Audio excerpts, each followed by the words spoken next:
Hey guys, thank you so much. Welcome to the Game Your Future podcast. I'm Daniel, and we're all about helping gamers realize their full potential. And today I have a very special guest that'll help us with that. That is John Ferrell.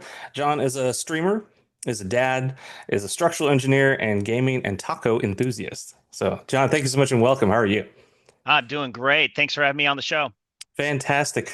And so wanted to ask, of course, your journey with gaming, as well as kind of how that's helped you in your business and your career. So tell us a little bit about what it is that you do, first off, with kind of the job. Like, so you mentioned structural engineer, as well as, Yes. I guess, working with your parents or for your parents, as well as for a family business. Yes. Yeah. So I'm a structural engineer and I deal mostly with fake rocks and swimming pools. So wherever you live in the nation, you've probably seen my work, whether it's in zoos, Disneyland, Disney World, Universal Epic, Universal Studios. If it's anything fun with rocks, I've probably either seen it or had something to do with designing it. We also do swimming pools. So if you live in California, and you've ever swam in a competitive swimming pool, there's a high probability I've actually cleared it for competition. So I work for my parents. It's a family business of my parents and my two sisters and a guy that does the books. We also have a father-son duo down in Texas as well. So I got a master's degree in civil engineering from BYU, where I also swam for 4 years on their swim team. So it's a Division I swim team, specialized in backstroke and distance. And definitely, yeah, played video games all throughout college and grade school, middle school, high school, and I still do now. Awesome. Yeah, I was to say, yeah, and because that was going to be my next question. So tell us a little bit about kind of your gamer journey. Like, what kind of games do you play? How long have you played? Yeah, these kind of things. So my earliest gaming memories are legitimately from like kindergarten. I went and played Kung Fu on the NES in my neighbor's house on Saturday mornings. And finally my parents got us an NES and I started off with DuckTales and Mario 2. By the first grade, I knew those games inside and out because that's all I had. And then just all throughout, I devoured Nintendo Powers like they were the Bible. And, I got one shot to get a good game every year. So by golly, I was going to get the good ones. Some of the games I played as a child were Chrono Trigger. I still have my original cart, most Final Fantasies, Secret of Mana, just a bunch of JRPGs. That's usually what I play. But, I played Smash, GoldenEye, not really. I never really got into Xbox, so I never did the Halo and stuff like that, but mostly Nintendo and PlayStation. And then now I currently have my own live stream where I mostly play JRPGs and some PvE stuff. Like currently in the rotation, we have Baldur's Gate 3 and Space Marine 2 and Borderlands 1. Okay, gotcha.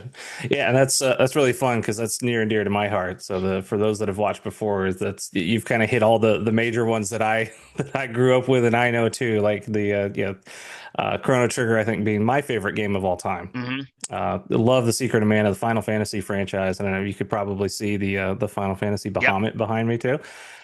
So yeah, so big, huge fan of Final Fantasy myself. So understanding all that, and I wanted to get kind of to dive a little bit deeper into kind of the kind of behind the games and behind why we play, right? And one of the things I wanted to ask for you is why those games? So Well, why JRPGs? So mostly for me, I play JRPGs like a ton of people read books. I like a good, solid story. Like I can't get into the gameplay loop, like the Fortnite. I mean, yes, Fortnite is very modern, but I mean, you go back to Doom and all these first-person shooters where it's you blow through the game, a couple hours and then you're done. I like to sink my teeth into a game. I like to have a game where I knew I got one game a year. I wanted to milk the most out of that game and not have it be repetitive. Like, I mean, I was able to beat Lion King on the SNES as a kid. And Wow. I know this is like one of those, oh, no one could, dude. I figured it out when I was a kid. I used to beat the crap out of Scar all the time, but then you're done, there's no speed running scene back then, so there is no real thing. However, with the game like Chrono Trigger, with the Mana series, you can level grind, you can pace your way through the story. I just love being able to take a game. Like last year, I played Xenoblade Chronicles X, Claire Obscure Expedition 33, and Metaphor ReFantazio. Metaphor and Claire Expedition took me literally like 6 to 7 months to play because I only have like an hour to an hour and a half, a couple days a week in order to Mhm. play these games on stream. So I love watching the story flow through months and months and months over time. I know that sounds agonizing for some people, but being able to just kind of think and let it sink in, that's the reason why I love to play very long JRPGs.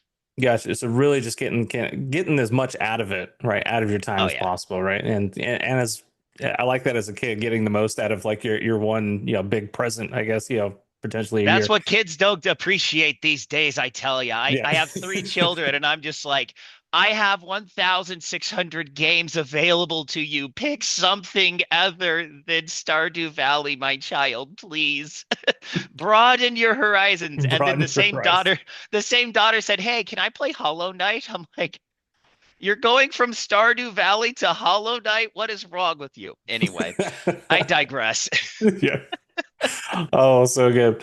Yeah, because it's one of those things that, especially the time that we're able to put into games, right, is definitely one of those things. Yeah, there's definitely people that have a lot more time, Mhm. less time, especially with family and everything, taking care of kids. So having that limited amount of time and how you spend it is really important. So that kind of, and I've loved doing that myself as far as this kind of level of efficiency, or like Mhm. how can I get the most out of my game, not just the how much can I get out of this one game, but like how can I get through it and actually use my limited time if I only, like in your example, if you only Right. have like an hour or two, even a week, like Right. how Well, making sure that it's valuable, right? like for instance, my nephew tried to get me to play Fortnite with him, and like I loaded up the game and I turned it on the stream. My buddy's there with me. Here I got my nephew's friend calling me basic grandpa. That's a true story. Absolutely happy to go, "Who's this basic grandpa you got with you, buddy?" I'm just like, I'm only 40, man. But so then I drop into Fortnite. 5 seconds later, I get blown up. I'm just like, okay. And then I gotta wait another 5 minutes to load back in. And then my brother goes, "Oh, well, if you just play the game, you learn how to get good." I'm like, I don't want to learn how to get good at 9:30 at night when I'm dead after a long day and just get fragged by these little 10-year-olds. I don't Yeah. want to do this. No, no, thank you. Yeah, it's one of those things that if you have the time to invest in it, I completely understand that. But if it's a game or if it's that time where you're like, I only have a limited amount of time, I want it to be fun, right? I want it to be relaxing I want and it to not, be, yes, yeah. And relaxing. also, and the other thing too is I have ADHD. So if I play like high stakes games at night, like I play Space Marine 2 with my buddies, and I'm just like, oh, eh, I got died. I got deaded. Who cares? All right. Someone revive me. All right. But then when you're playing PvP, you're just kind of like, oh man, now I gotta wait for so long to get back into another game and I'm wasting time. This is dumb. Yeah. Yeah, the wasting time games that yeah, which and like you said, the JRPGs I'm definitely a fan. Yeah, the action adventure or RPGs are just like, oh yeah, you're always in the action always. Like you can, Yeah. or whether it's the gameplay or the story, like you're always doing Hmm. something. There's not really any downtime. Right.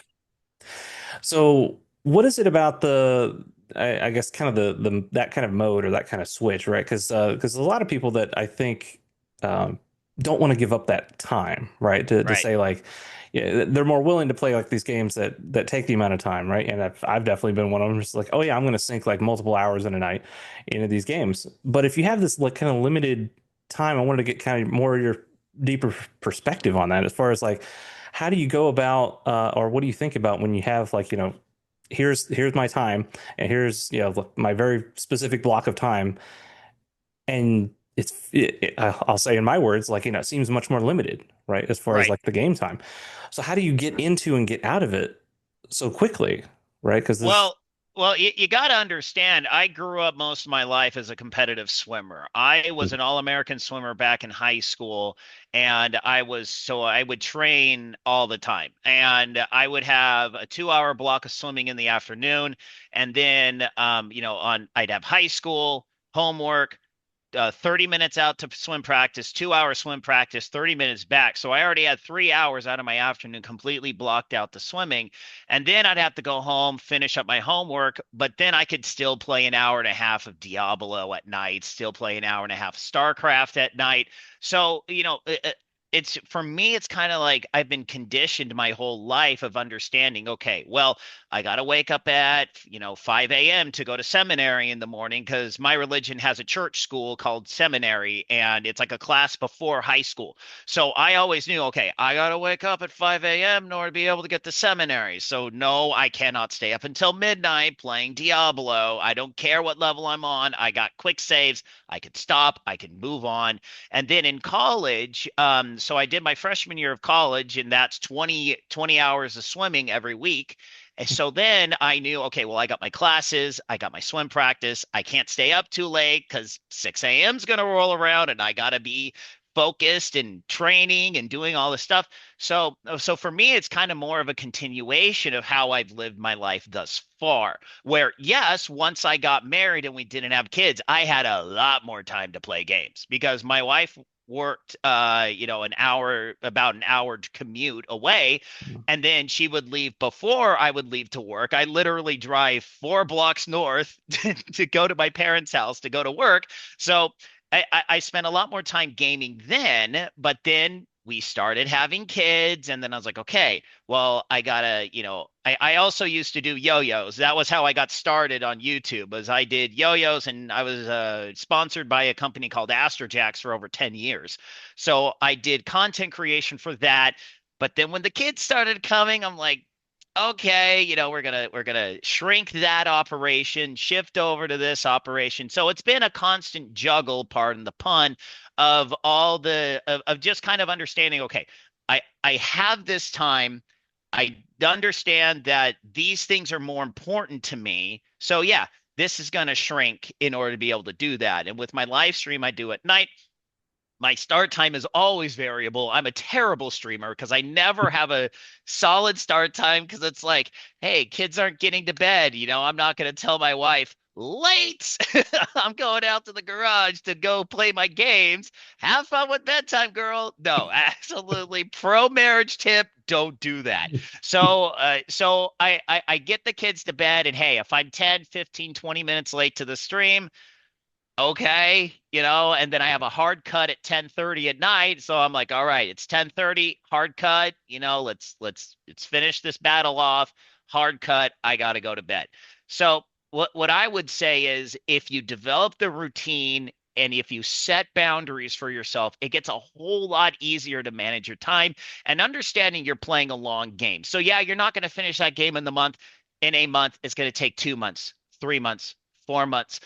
Don't spend the money on the subscription services if you plan to do this, people. Just buy the game so you actually own it. I know this is the highly debated question Yeah, nowadays, but buy the game so you can play it for a 4, 5, 6 month span and you're not going to feel like you're wasting your money on a subscription service.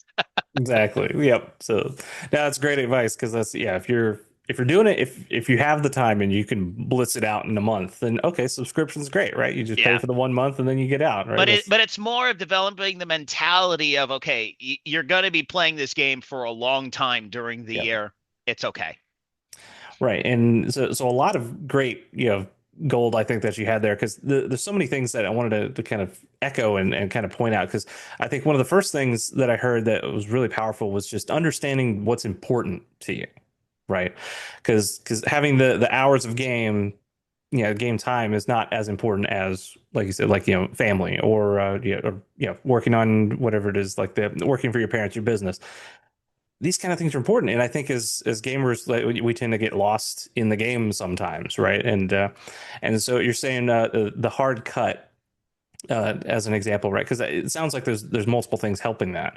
Because having the routine, Hmm. huge, right? So that you're consistent, right? Because if you do things with consistency, you can get there, right? It'll take you longer, like is Right. what you're saying, but you will get there.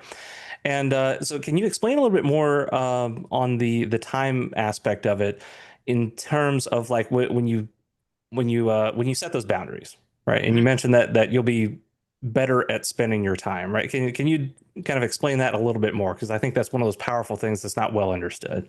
Right. So basically, through trial and error, I found out, you find certain things about your schedule. So for instance, one thing I do is I'm also a triathlete. So that's the swim, bike, and run. No, I don't do the Ironman distance. I do the short ones. So sprint and Olympic distance. That's a whole nother discussion. But basically, I know that I can only really train at 5 a.m. in the morning. So therefore, I have to be able to wake up and get myself going and move. And I found that if I go to bed after 11 o'clock at night, I'm toast. It's hard for me to wake up. It's hard for me to get moving, to get motivated. And usually my training winds up crapping out on me. So I found, okay, 10:30 has got to be the hard cut.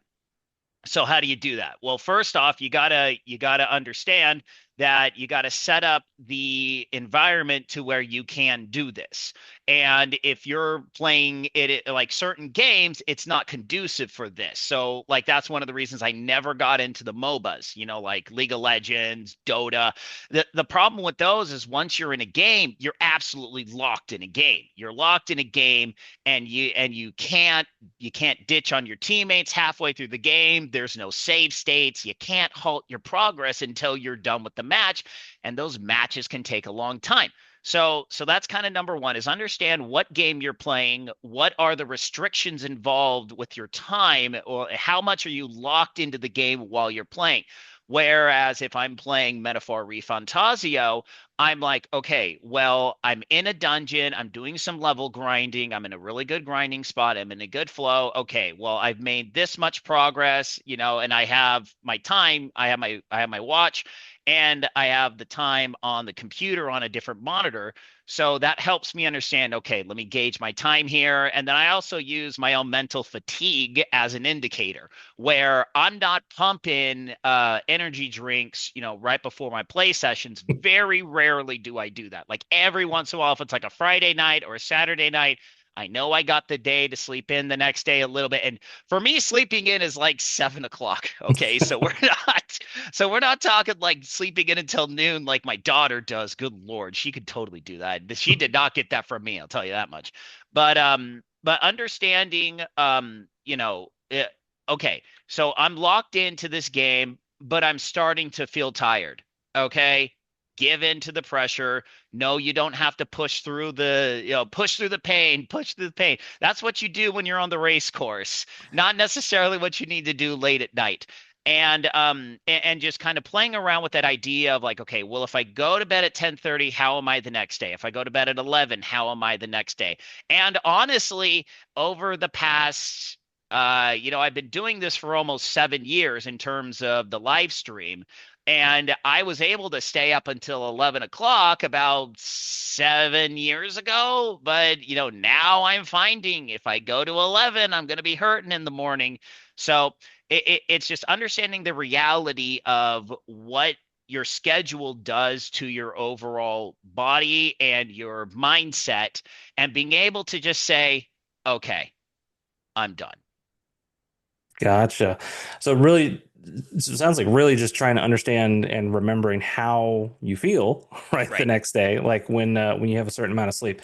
Is that something that you, at least at the beginning, even like it was something that you tracked, like either very consciously, either mentally or even like on paper or something, as far as like this is how I feel or anything like that, or is it just So just that kind it of was more self-awareness? more of just mental notes. Because another thing that I do, I have my hands in so many pies, it's ridiculous. I teach swim lessons. I teach swim lessons in person, and I do an online live stream for Team Zoot Triathlon.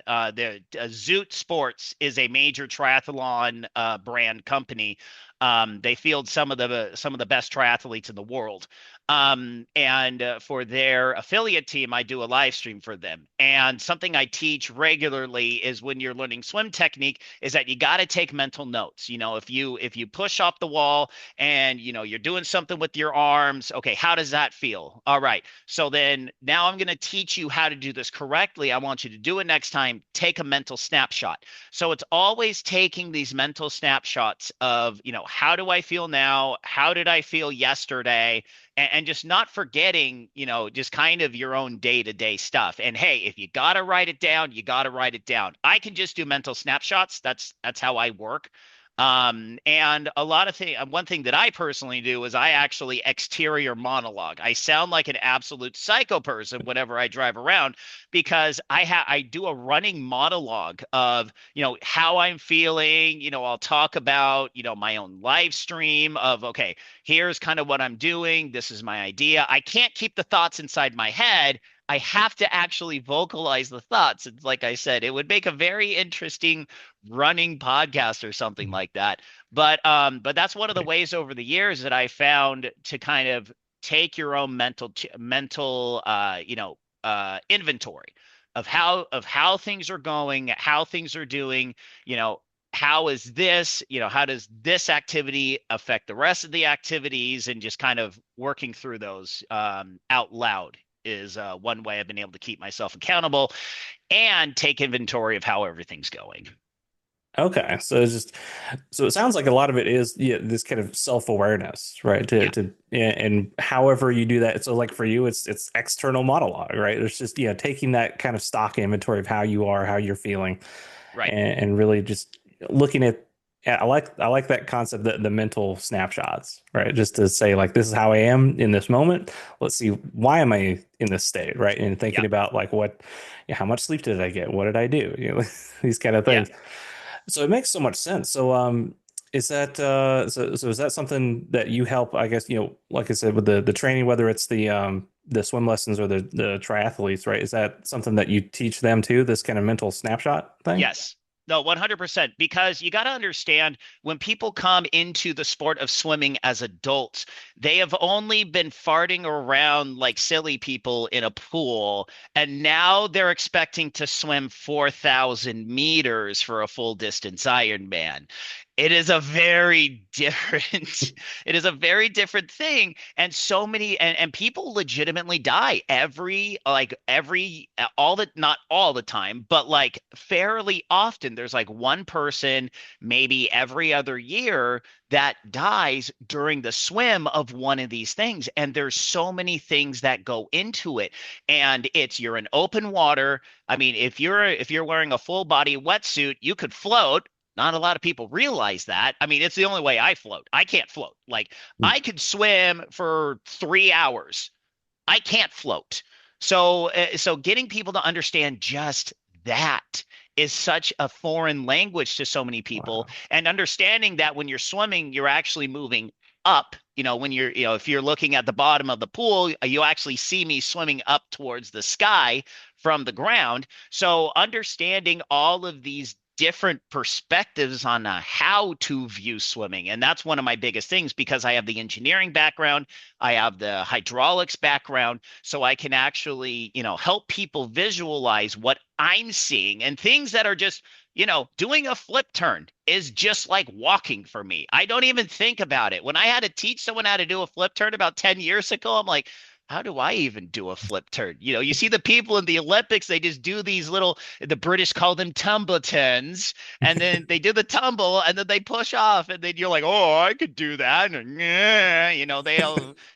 every person that tries it for the first time feels like a complete moron and totally defeated. And it's like, okay, well, how do I do this? Well, I've learned how to step myself through the process of how I set up the turn, execute the turn, finish the turn, and push off the wall and get right back into the race. So a lot of these snapshots, that I've been talking about is like, okay, try this, see how you feel. Now let's shift it to, instead of pulling out like this, let's try pulling like this, see how you feel. So it's a lot of this trial and error, and understanding how to self-diagnose your own issues, because a lot of people can't get access to good swim coaches just because they don't know where to look. They can't afford them. So that's where I come in and say, okay, here's what I'm looking at. Here's what I'm trying to do. And here's how you can tell, am I doing this right? Okay. So I think one of the key things that we're talking about too is just, so between trial and error, right? Is it just simply trying things. I think it's also just kind of having this, this knowledge and this confidence that you can say, like, you will get it eventually. Oh Because yeah. like I said, everybody looks like a fool the first time, right? Like, Oh yeah. everybody looks like the idiot, just like, oh, what are you doing? And unfortunately, I think a lot of people stop before they get there, right? Because they're Right. like, well, I look like an idiot, so clearly I can't do this. Right. Well, Like, you have to be willing to look like a moron. And that's something I do on a daily basis, ask my children. And it's there's so many. Okay, so for instance, back when I was a teenager, this is one of my big war stories from swimming. I swam a 500 freestyle where I decided going into the race, you know what? I'm going to take this race out the hardest I've ever taken it. I actually went my 200 freestyle split out of a 500 free faster than what I entered the 200 freestyle in at that same competition. That pissed off my coach to no end. But I got to the 400 mark and my brain blacked out on me. I was so overcome with lactic acid, I literally forgot what I was doing for about 2 seconds while I was swimming down the pool. It's the closest I've ever been to blackout drunk, and I've never had a sip of alcohol in my life. And I literally went on autopilot. I snapped out of it right before I plowed my head right into the wall. oh, And I made the turn and I was able to finish off that 500. I hated everything. I wanted to die. I wanted like I barely got myself out of the pool. I'm yelling at my mom. I'm yelling, I was like, I don't want to do this anymore. I dropped over 20 seconds on my time. I went from 60th to like 22nd in this race, which, mind you, had Olympians in this race. I swam against the yeah. world record holder all the time as a kid, and that guy that almost beat Michael Phelps in Athens in that iconic 100 butterfly finish. Yeah, that guy was one of my rivals too. He except Oh man. those guys beat the crap out of me. Okay, don't get me wrong. I mean, the world record holder guy, he beat me by over a pool length. Okay, it wasn't even close, but I raced against that guy. So, but the thing was, is after that 500 freestyle, I hated everything. I made it back to finals that night. I came back that night. I had a different game plan. I added 6 seconds to the first 200. I only added 2 seconds overall to my time. So it's just this kind of idea where I try something extremely stupid. I then understand, okay, this is where I went wrong. I took it out way too fast. Okay, well, let's dial that back, try it again, see what happens. And I had much better races because of this. And I think a lot of my swimming career was just because I did stupid things. I got one more swimming story, and this is gaming related. So, when I was in the eighth grade, my dad came to me at the dinner table and said, "Hey, son, okay, how about this? If you get a junior Olympic time, we'll buy you a Nintendo 64." And I said, "Really?"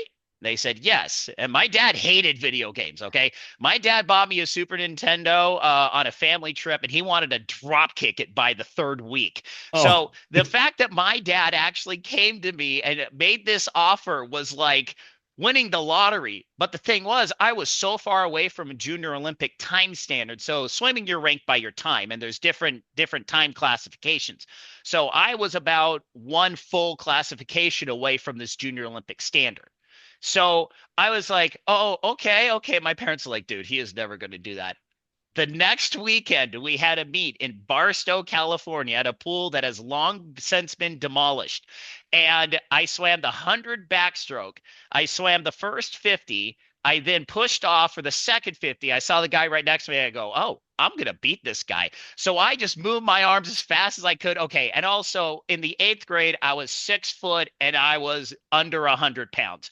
I was oh the epitome of a twig. Okay. So this little twiggy boy is just moving his arms and leg as fast as he can. And I touched the wall. I beat the guy. I got the junior Olympic time. And I'm just dancing around like, I got a junior Olympic time. And I'm like, oh, I get a Nintendo 64. Yeah. It was like that classic scene with Michael Phelps on the relay. The Dragon Ball Z hair comes out. yeah. Ah! So yeah, we drove home and stopped by the local Walmart and picked up Nintendo Oh, 64, like on got the way Bomberman home, he did that. 64 and Mario Kart 64 and three extra controllers, man. It was it was a good day. That's But fantastic. but it's just these times where you put yourself out of your comfort zone and you make yourself try something you've never done before. I think that's huge. That's just simply trying because yeah, I think a lot of people get complacent, they get comfortable, and they're like, well, it's nice because it's comfortable. But that's not how you grow. That's not how you push yourself. That's not how you get always to the goals that you wanted to. You Oh, have to that's get, like, but the other thing is too, that's like 50% of the triathletes that I race with are just people that are like, you know what? I'm just challenging myself, and I talk to other people. So there's a transition area. So the way triathlons work is you got the swim, and then you get on your bike, you ride the bike, and then you put your bike back, you put your running shoes on, and then you do the run. So it is bam, bam, bam, right in a row. So you got this whole central hub area called the transition. So when you're setting up your transition area before the race, you got a lot of time to talk to other people. And so many people I talk to, like for me, I'm a seasoned competitor, and I do these just so I don't get fat. Okay. I don't win any of these things. I'm always the first out of the water. But then on the bike, the hardcore cyclists just pass me like they're in freaking Indy cars. And I'm just on a fat bike.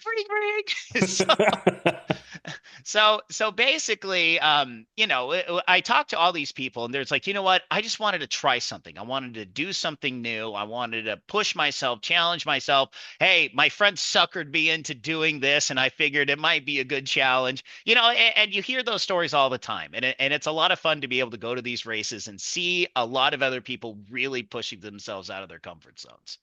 wow, that's great. So I have another question for you that might be interesting. So I love the idea of having the 64 as a reward, right? Because I think gaming does a lot of that too, where it's just like, Right. yeah, the little rewards to help kind of keep you pushing along.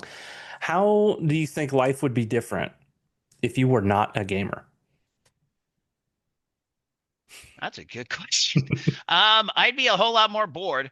Because for my childhood, I used gaming as a replacement for in-person activities because I didn't really have a lot of friends in my area. Like most of the friends that I had, were living on complete opposite sides of town, way too far away from me to, conceivably bike to and from their houses. As opposed to my brother, he had like a dozen kids that are all in my area, like on my block, that were all his age, and they all love skateboarding. So they just all go out and skateboard. So I think for me, how my life would be different is, I mean, first off, I'd miss out on a lot of amazing stories. I mean, yeah, they could be replaced by other stories with books and movies and stuff like that. But I think a lot of it for me would be just the missing the opportunity to be a driver in the story. Because I feel like books and movies, you're more of a passive enjoyer of these stories. And in the gaming world, yeah, you're step like with JRPGs, you're stepping through a predetermined narrative of the story, but there's a lot of ways that it's a lot of fun to be able to take that story and kind of make it a part of your life where you get to the end, like there's certain games where you get to the end of the game and you're just like, wow, that was a fun ride. And you know that you've invested in these characters, you liked all the characters. Like I know Final Fantasy 9 was one of those, screw you, Quina. But just loving all of these characters except for Quina. You totally create these bonds with these characters. And when you're a child, these become your friends. I know that sounds like totally loserish, but I just didn't have any friends in my area. So a lot of this time was spent kind of developing, these bonds with these characters and watching the story come to an end. It's honestly just a different feeling that you can't get from, maybe you can get it from reading a book, but just passively watching a movie or a series, you just don't have enough time to really dive into these characters unless Yeah. it's like One Piece or something like that. I haven't watched One Piece, Unless it's but One Piece. Yeah. you know the idea. Yeah. You just there's just not enough runtime to be able to really get to know the characters. So I think for me, with if there wasn't gaming in my life, I just think that there would be comparable circumstances, but I think that there's so many great memories that I have associated with gaming that I honestly wouldn't give up for anything. So. No, I love that answer. That's yeah, because I'm the same way. There's just be this kind of hole of just like because the stepping into it like into the narrative, I think that's what gaming as a medium is so amazing about, is that it's completely different from, like you said, the passiveness of the observer effect of like books or movies, where you actually get to embody the character, right? Because you're Right. controlling them. You actually move, even if it's a predetermined narrative or story, right? Like, you're the one controlling like how Yep. fast it goes, or, and like you said, and as opposed to a movie like 2.5 hour runtime Right. versus, like you said, 6 months that Right. you're embodying these characters. Yeah, exactly right. So much fun. And I know we could talk for hours on this, but I do want to be respectful of time, John. So wanted to ask, just for the people that are interested, like, I'm sure we talked a lot, swimming, triathletes, or just connecting, understanding more, kind of the cool stuff that you're doing with the business, with the the kind of decorative stuff, as well as So, so where can people find you? so basically, if you want to catch my live stream, go to Taqueria Gaming, and I'll give you the link to put down in the comments. So I'm on Rumble, Taqueria Gaming, on Twitch. I'm the Feral One. And then no relation to Will Ferrell, by the way, for those of you that are interested. And then so for on the swimming side of things, if you are interested in learning how to swim better, you can go check out Ferrell Swim Tech on YouTube and Rumble. The Rumble is where it's my primary home base, so that's where I put all of my content. My YouTube channel just wasn't really doing anything, and I don't have time to really curate it and make it popular and stuff. So I have a lot of content on YouTube. So if you want to check that out, but go check out the Rumble channel in order to see all the updated content for that. My live stream typically is about 9 until 10:30 Pacific time. I stream Monday through Saturday. So, like I said, our current rotation is Baldur's Gate 3, Space Marine 3, and Borderlands. We're going to be getting into Space the Marine East. 2, right? Hmm? Space Marine 2? Yes, Space Marine 2. That's right. I And was like, I then hope there's a 3. I would love to play 3. we're gonna be getting into the East games in February. My buddy gifted me like all the beginnings, the earlier East games. So we're gonna be having fun with that. So yeah, and I also have a Discord. So if you check out the Rumble channel, there's a link to the Discord in the Rumble chat or in any of the Rumble videos down below the video. So that's how Perfect. you can Yep. find me. Awesome. And we'll have a links for you guys down in the description of this video for this podcast as well. So you can check out John and all the cool work that he's doing. So much fun. So no, thank you, John. Thank you for being on here. This has been fantastic. Thank you for being Yeah. part of this podcast. And did have one final question before we go, which is, of course, what is your favorite video game? Ooh, that would be it's actually a running gun between Persona 5 The Royal and Chrono Trigger. Oh, Chrono Trigger, I still have my original 1995 cart of Chrono Trigger, and it was one of those games where I bought it. I put it in the system it was after my birthday. And this was the one where my grandma gives it to me for my birthday, and she goes, well, this is what your parents gave me to give you this year for your birthday, Sonny. Thanks, Grandma. So I slapped it in and I started playing. I went through the portal to 680 and I'm like, I didn't know the SNES was this beautiful. yes. And it's been a lifelong game that I have absolutely loved. One of my buddies just streamed it, and what was hilarious was me and another guy that's been big time into Chrono Trigger. We're just sitting in the chat yelling at him over stupid stuff he's doing. It's like, don't open the black box now. You gotta Don't wait do till it. now Yeah. today. Don't do it. And if you know, you know. Yeah. And then Persona 5 The Royal is I got through that. I got through the whole vanilla of Persona 5, and then I played through the whole of Royale. And I'm just like, this game is just so good. It's It just is so really good. good. The narrative and the fact that they filled. So I put 120 hours on vanilla Persona 5, and then I put 160 hours on the Royal. And it's just like this game is just chocked full of good stuff. There's no It like, is. and that wasn't even the 160 was with like no grinding. Like, because I knew how to play the game good enough to Right. where, I didn't have to do a buttload of grinding in the dungeons. I clear each dungeon on one day, Yep. so to speak. So it's like it's just so much good content in there, and the themes. Oh, I could go off about the themes, but I'll probably piss off a lot of people with my That's my version of it. But Oh, that's good. No, I love Persona 5. Oh my gosh. Yes. I completely everything about that game was just amazing, right? Just the narrative, the gameplay, hmm the music. Ugh. oh, music. Soji Meguro is amazing. What I said, even like the silly, like even the smallest thing, like even like the interface, right? You just bring up like the menus and stuff. No, Like they even they that was like so completely revolutionized the entire UI interface of yeah. games, where so many games are now taking what they did and just running with it. So Yes, no, they 100%. because I started with Persona 4, and then I played Persona 3 FES back in college. And I played Persona 4 first, and I'm like, dude, this game is freaking awesome. And I played Persona 3, and I'm like, okay, it's not not it's not bad, not as good as Persona 4 in my opinion, Mhm. but Persona 4 just hits so many fun notes. And if you dive into all the different areas and the ideas and I'm a big kind of ideology honk. So I dive into all of these things and I'm just like, oh my gosh, there's so much here. Yes. Oh my God. So Yeah. yeah. And so I'm sure we could go off on Persona 5, Persona, yep. Persona or Chrono Trigger because that's I told you that's my favorite game of all time. So I've Yep. played through that game. Gosh, I could tell you how many times I played through the game because of how many rainbow swords I have. And I finished with I think again, this is when I was a kid, right? So like even as a kid, go and do Right. new game plus, do it.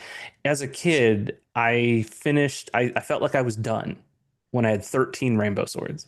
There you go. And I'm like, so yeah, I went through so that's how I could track myself. Like, how many times have I gone through this game? 13 times. Oh, okay. Ooh. But that's how much I loved it. Oh, so much fun. So gosh, so I'm gonna have to wrap up for this particular episode, but gosh, thank you again, John. This has been fantastic. So any final words for the viewers? I just love tacos.